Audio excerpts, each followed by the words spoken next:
Today let's talk about source transformation. Source transformation is a pretty cool technique. You'll see it pop up from time to time. And it works this way. If I have a voltage source that is in series with a resistor, two terminals A and B are like that. This is the resistor, and this is the voltage source, V sub S. This is an independent voltage source that's in series with a resistor. That can be transformed into this. A current source with the same resistor as this over here, same resistor in parallel now, and terminals A and B here. These two circuits are equivalent to each other. So the terminal behavior of this one on the left is equivalent to the terminal behavior of this one on the right. So if you have a situation where you have this, it may be handy to switch to this or transform to this. And vice versa, if you have a situation where you have a circuit that shows this, you may be able to transform into this. So those are equivalent circuits, but they are only equivalent if the V sub S and the I sub S are related this way, which is the Ohm's law relationship that we've talked about so many times. Okay, well, let's take this idea of source transformation here. Let's apply it to a circuit, and that's probably the quickest way to see how it works.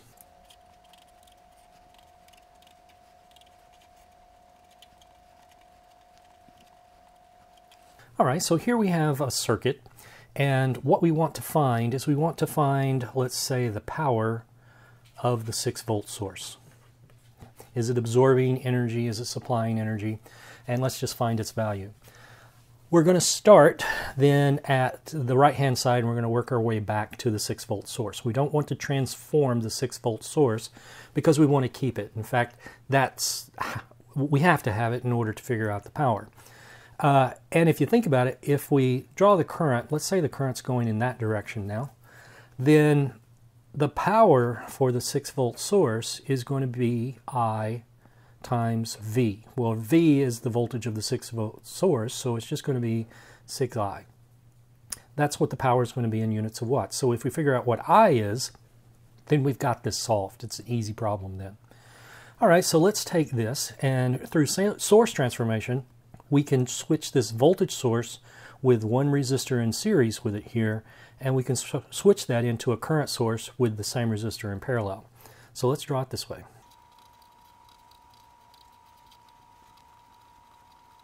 So here we have the circuit, but now we've transformed it into a current source with the resistor in parallel.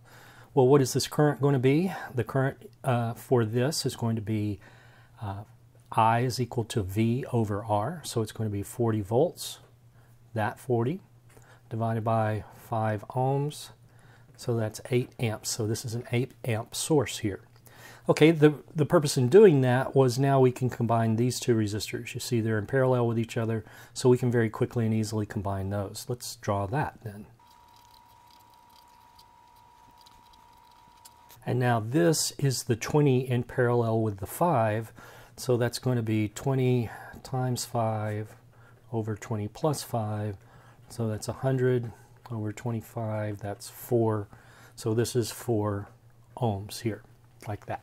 Okay, now we've run out of things that we can combine here. Let's do another source transformation. Let's transform the current source into a voltage source again, and now this resistor is going to be in series then.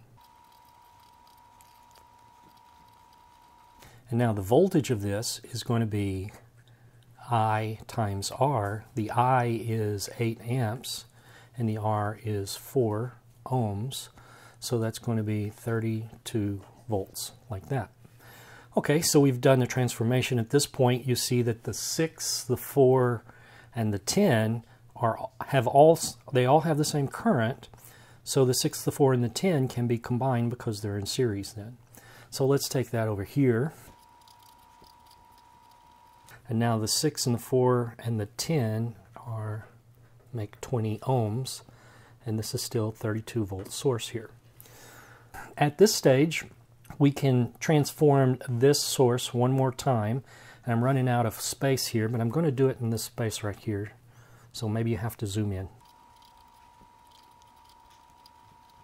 And now this current is going to be V over R, so it's going to be 32 over 20 and that is 1.6 amps. I can combine the 30 and the 20 here and put those together right in this region here. So I've got the 30 and the 20 combined together to make 12 ohms. So there. Now I can do one more source transformation. And when I do that source transformation, here's what I end up with. And this V is I times R, so 1.6 times 12 is 19.2 volts. At this stage, I've really run out of room, so I need to go to another sheet of paper. But this is where we're at. We have this circuit,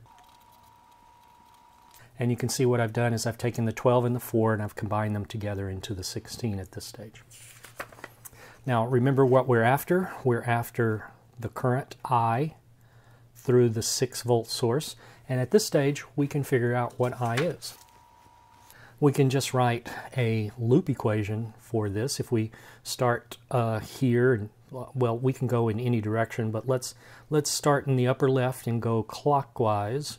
Whenever I pass through the 16 ohm, I'm going against the current, so that's going to be a rise, so that's going to be 16I, then a drop of 19.2 volts, and then a rise of 6 volts, and all of that has to equal 0. This is nothing but a KVL equation. We can solve for I out of this. 19.2 minus 6 over 16, that's I. Let's see, that turns out to be 0.825 amps. So we've got 0.825 amps for our I. And now the original question was, what is the power through the 6 volt? Well, we see the current is entering through the positive terminal. So ask yourself the question, do I need to write P equals IV, or do I need to write P equals minus IV? In this case, since the I is entering the positive terminal, the answer is IV. Well, what is I? I is 0.825 amps, and V is 6 volts.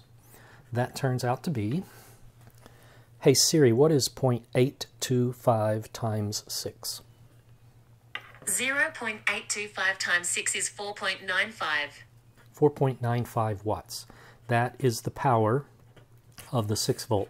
Now it is positive, so that indicates that this is absorbing energy.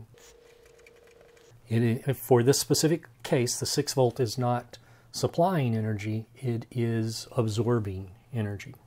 Remember, if P is less than 0, then the device is supplying, but if P is greater than 0, then device is absorbing. Okay, so we've just done a source transformation problem. I want you to notice, though, that if I have a voltage source that's in parallel with a resistor, like we started off with, or we have a current source with the resistor in parallel to it, then we've said that we can transform from one to the other. But I want you to notice this as well. If I have a voltage source and I have a resistor in parallel, and then the resistor out here, and that's terminals A and B, this resistor R is that resistor there. This resistor here, let's call it R sub P because it's in parallel with our voltage source. If you want to use this as a source transformation, the terminal behavior is exactly the same for both of these right here. So this is equal to that, as long as you are not interested in what's happening here with the parallel resistor. In other words, for source transformation purposes, you may just ignore that and replace it with this, because what's happening at the terminals is exactly the same in both cases. You have the same voltages at the terminals here. It doesn't change the terminal voltage if you go from this to that. Similarly, if I have a current source, then this resistor here is still in parallel here, but I've placed now a resistor which I called R sub S because it's in series now with the current source. The terminal currents out here at A and B are the same for both of these. So these are equivalent for transformation purposes. In other words, if you're not specifically interested in what's happening here at R sub S, you can just ignore R sub S, and then this becomes this, and transformation can occur into a circuit that looks like that.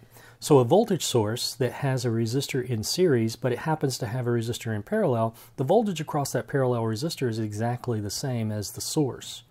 So it doesn't matter for transformation purposes, the terminal voltages out here are exactly the same.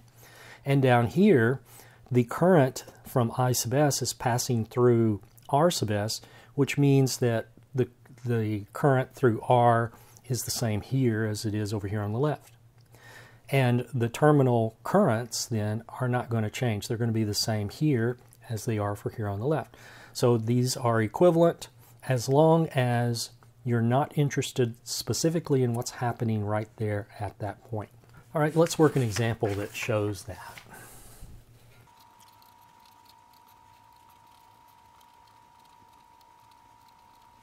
All right, here's our circuit, and what we want to do is we want to find the voltage V0 across the 100 ohm resistor there. All right, well, immediately you may notice a few things that we can ignore. For example, we're interested in what's happening here with the 100 ohm. We're not interested in what's happening over here with the 125. So we can remove that 125 because the voltage across it is exactly the same as the 250. So I can replace that, not replace it, but remove it. And I can also remove this 10 ohm because it's going to have the same current through it. That's 8 amps, and this is still V0 there. Okay, well now I can begin doing some other things. Let's first of all combine this 15 and a 5. That'll be pretty straightforward. All right, I think we've taken it about as far as we can. I get a little sloppy here when I get in a hurry, but I think you can read that. Now we can do a source transformation. And when we do a source transformation, we're going to transform this one right here, and the 25 that's in series with it will become a current source with the 25 in parallel. And the current is going to be V over R, so it's going to be 250 divided by 25, which is 10. So 10 amps. All right, at this stage, notice everything is in parallel here. So if we can figure out voltage across even one element, then we've got V0. We know what it is because everything's in parallel then. Now you know this, or you should know this from previous videos, that if we have current sources that are in parallel with each other, and these two would be, because everything has the same voltage, everything's in parallel with everything else, we can combine those together and we can make one current source out of them. Also, at the same time, let's do this. There's the 25, here's the 100, here's the 20 ohm resistors. Those are in parallel as well. So we could combine all of those together in one resistor. So what is this? Well, we've got 10 going up. If we want to draw our arrow going up, then we'll say the 10 is the positive, and we'll subtract off the 8 because it's going in the opposite direction. So this is going to be 2 amps. Well, what about this? Well, this is the 25 in parallel with the 100, and that combination is in parallel with the 20. So we can go through that, or you could compute it this way. Whatever the equivalent resistance is, it's going to be 1 over 25 plus 1 over 100 plus 1 over 20. If you're doing that on your calculator, it becomes real easy. Don't forget to take the reciprocal one more time if you're doing it on your calculator, and you will see this becomes 10 ohms. All right, now we got the same V0 across that 10 ohm resistor there as we did up here. So we haven't really changed V0 by doing that. And at this stage, hopefully you see that, well, we can determine V0. The current is going into the positive terminal of the resistor. So V0 is going to be I times R. The current is 2 amps, and the resistance is 10 ohms, so that's 20 volts. Okay, we just found V0 using source transformation. The trick here is to remember that if the current is going through a resistor and the current's not going to change when it goes through that resistor, then you can just ignore that resistor for the purposes of source transformation. The only exception might be is if you are specifically interested in what's happening right there. Okay, but we weren't in this case. We are interested in what's happening over here. Okay, at this stage we've covered everything about source transformation that we need to. Let's do the principle of superposition in the next video.